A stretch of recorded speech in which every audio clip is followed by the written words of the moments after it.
ભરૂચમાં સ્થાનિક સ્વરાજ્યની ચૂંટણીમાં ભાજપે જિલ્લાના મુસ્લિમ સમુદાયના 24 ઉમેદવારોને જિલ્લા તાલુકા પંચાયતો અને પાલિકાની ચૂંટણીઓમાં મેદાને ઉતારી રણનીતિ રિપીટ કરી।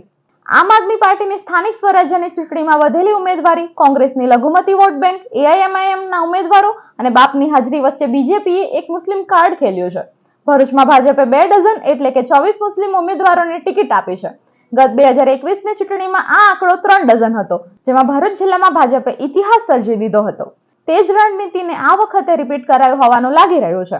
અગાઉ કેટલાક ઉમેદવારો કોંગ્રેસ સાથે હતા, હવે ભાજપની મુસ્લિમ ઉમેદવારોની ટિકિટ ફરી કેટલી કારગત નીવડે છે એ તો ચૂંટણીના પરિણામો જ કહેશે। ભરૂચ નગરપાલિકાના વોર્ડ નંબર 10 માંથી જે મુસ્લિમ ઉમેદવારોને આ વખતે ભારતીય જનતા પાર્ટી ટિકિટ આપી છે તેની સાથે આપણે વાત કરીશું।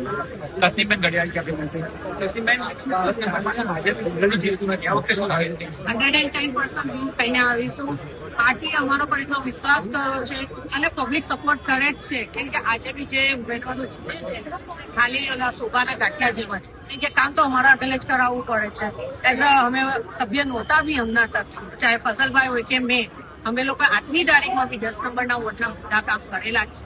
જે જીતે છે એટલે ખાલી શોભાના ગાંઠિયા ઇલેક્શનના ટાઈમ પર આવે છે ને પછી કાકાભાઈ કોણ છે, કોણ અમે આખું પબ્લિક તો ઓળખતું બી નથી કે કોણ વિનર છે। 10 નંબરના વોર્ડમાં જનરલી મુસ્લિમ ઉમેદવારો ઘણા બધા છે, તો શું એ લોકો ભારતીય જનતા પાર્ટીને કમેન્ટને મત આપશે? 110% આપશે, કેમ કે પબ્લિક હવે જાગૃત થઈ છે, કે જાણે છે એ લોકો કે કોણ કામ કરે છે અને કોણ શોભાના ગાંઠિયા છે।